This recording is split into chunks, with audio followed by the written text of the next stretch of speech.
also a little bit nervous today, and I can't quite figure out why that might be. I'm always a little bit nervous here because this congregation is just so amazing, and it's like you always want to impress people that you love. You know? I'm always afraid I'm going to have that one talk that's kind of like bomb, and then I'll never see you again. And that's why hope is, you know, spring is just around the corner is a good topic. When I first thought of the topic, I thought it would be fun. I thought, you know, after thinking about it and talking about it with friends, you know, spring is just around the corner, that I'm really talking about faith and hope. And what more can someone say about faith and hope that isn't already been said, or that won't start sounding a bit, you know, cliche? I also know that spring is just around the corner might seem like an odd thing to talk about in September. But you have to remember that I come from northern Minnesota. And you start talking about spring being around the corner in October. It's true. I remember as a kid that it used to snow at the end of October, and we would often be trick-or-treating with snow falling. And you know, when I was a kid, it didn't seem to faze me that much. The cold and the snow was, when I was out there, it was kind of exciting, but as I got older, it started to get more dreary and harder to make it through. It always felt like winter would never end. And then in December of 1981, there was a 2-week cold snap of 40 below zero, and there was a lot of snow that had fallen before that, and there wasn't much sun. And my birthday is in January, and that following January on my birthday, I decided to move. I didn't know where I was going. I was getting the hell out. And so as things happen, when you make a decision, everything kind of starts falling into place. And in February, I was offered by a friend to drive a pickup truck to California for her. And I was like, you betcha. And so you know, another friend and I jumped in that pickup, and we went straight south as fast as we could go, and started heading across the Southwest. And as soon as I hit New Mexico, I knew I had found my new home. And we finished the trip to California, and then in June, I moved to New Mexico, to Albuquerque. But I had never really been out of the state except for my dad's vacation, so that trip was like life-changing to me. And I really believe it was one of the first times that I had ever truly felt hope, like truly believed that my path was changing. And I was 4 years sober when I moved, and I was 25. And I had done nothing but live in a small town, quit high school, and run away from home. You know, and to really get out in the world was a big change. And it did, it changed my life. So let's start with hope. What is hope? I hope you are well. I hope I see you again. I hope you're feeling better soon. These type of banal statements are what we say to each other, and they don't mean anything anymore in some ways because they don't give us much definition into what we're talking about. And yet we use them all the time.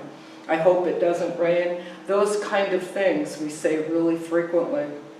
In reality, though, hope is the life force that keeps us going and gives us something to live for. Hope is a crucial part of dealing with life's problems and maintaining resilience in the face of obstacles. Even a glimmer of hope that our situation can change can keep us going, will help us turn it around.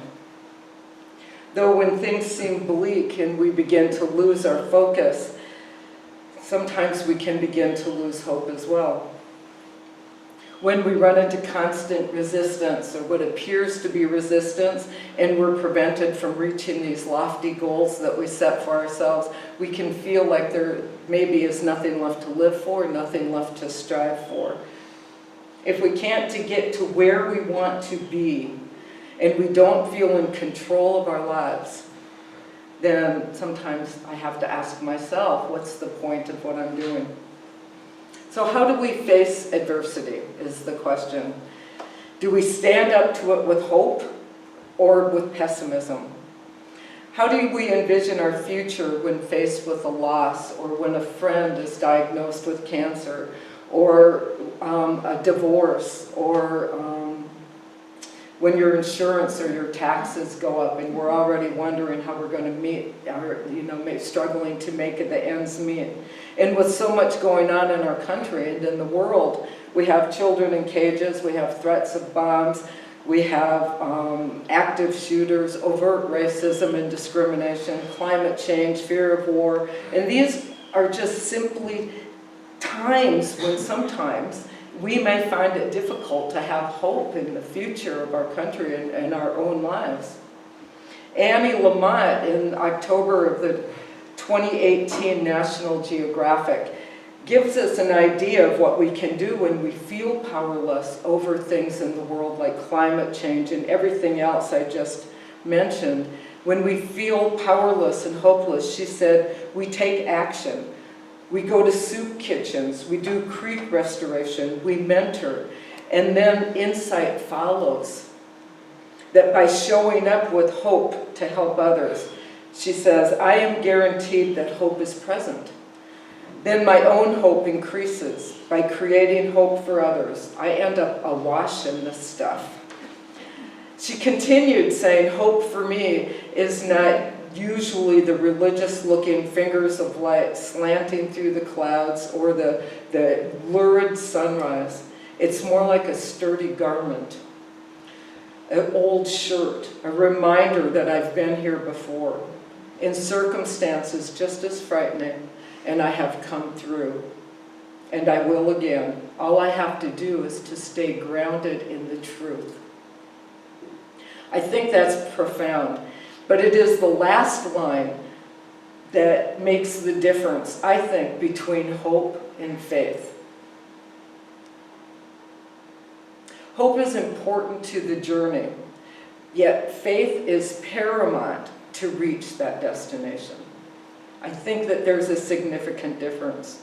And this distinction reminds me of something I read a while back about Moses and the Promised Land. And I assume many of you here today know the stories of Moses and the Promised Land. I knew about Moses, but I didn't know that Moses did not make it to the Promised Land. In my Lutheran Sunday school upbringing, it seemed to me that Moses parted the Red Sea, the people went through, the soldiers died when the water came back, and then they were in the desert, and I don't know what happened after that. That's kind of like what my childhood memory of Moses was.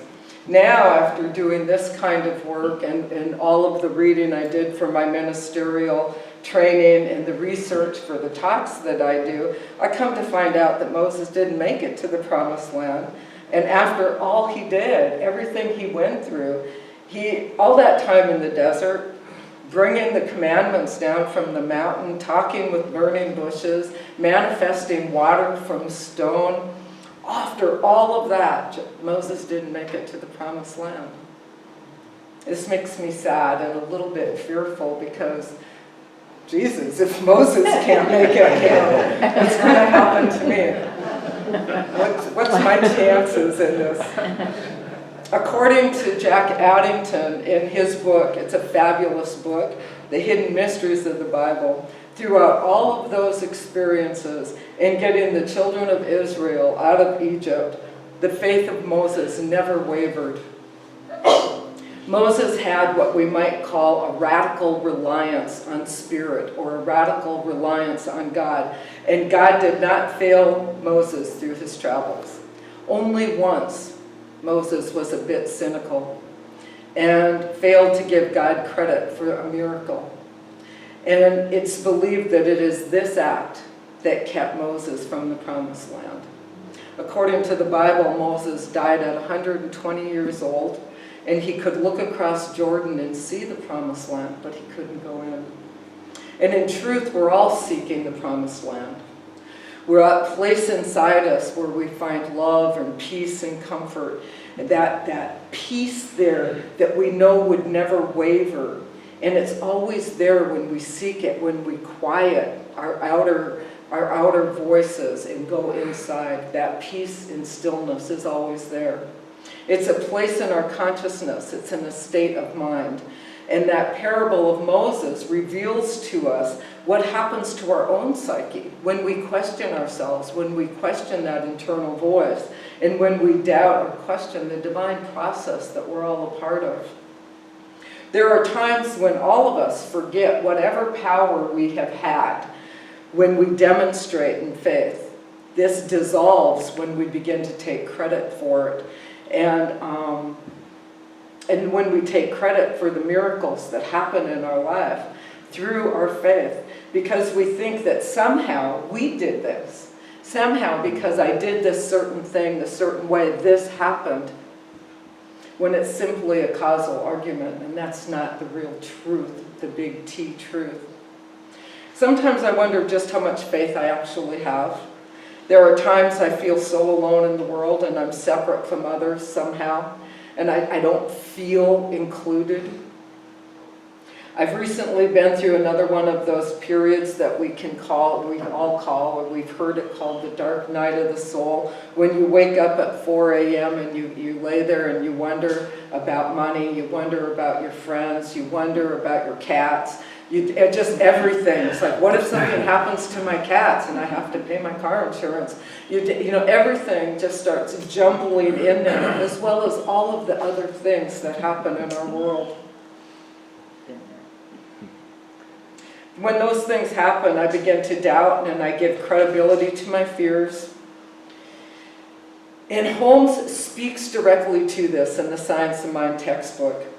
He says that, and I'm paraphrasing here, he says that if we are without friends, if we are without opportunity, we should be sure to erase those thoughts from our consciousness and pour in the opposite thought.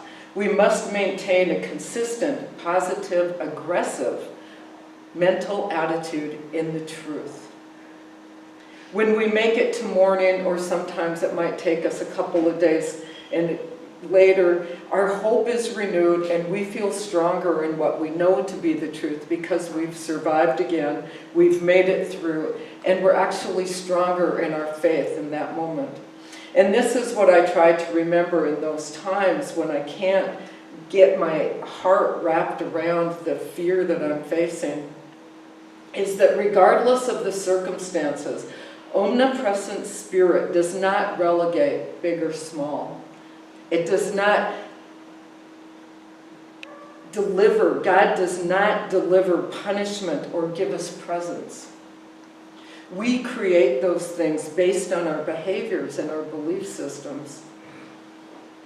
It's law that we work with, and it's law which impels us with the urge to express. And it is our choice, and the law ultimately brings to us what we express into it. Holmes says that divine law does not decide if electricity warms a house, cooks a meal, or electrocutes a criminal. Divine law itself does not distinguish whether we express life kneeling in ecstasy or laying drunk in the gutter. There is one power in the universe. It is the same power that causes the sun to rise, the tides to change, the birds to fly, and humans to express emotion. We must recognize that everything we do is an expression of our consciousness, and we need to awaken to the fact that our experience is our state of consciousness objectified. Priest Henry Nouwen wrote, "To live a spiritual life, we must first find the courage to enter into the desert of our loneliness by gentle and persistent efforts that take us to a garden of solitude. This requires not only courage, but a strong faith," he said. Sometimes our hope lies with others, those that go before us and light the way. That these people might be celebrities, they might be ministers, they might be teachers and friends or family. It is also those congregation members that built this chapel. They lit the way for everyone sitting here today. And as John Lennon said, everything will be okay in the end, and if it's not okay, then it's not the end. So spring is just around the corner in everything that we do. And it is inherent in every challenge we face. And I have had this little thing, you can't see it, but I know from the letterhead it's on, it's from like 1983. And it says, much to their delight, spring was just around the corner, and there's two bunnies in snowshoes, and right around the corner of the house is a pasture and a field and sun is shining. So spring is just around the corner in everything we do. It's inherent in every challenge we face. And this has always been true. It is the truth of God. We decide when to have hope. We decide how to express it. And then with faith, we will find our way home. Thank you for letting me share with you today.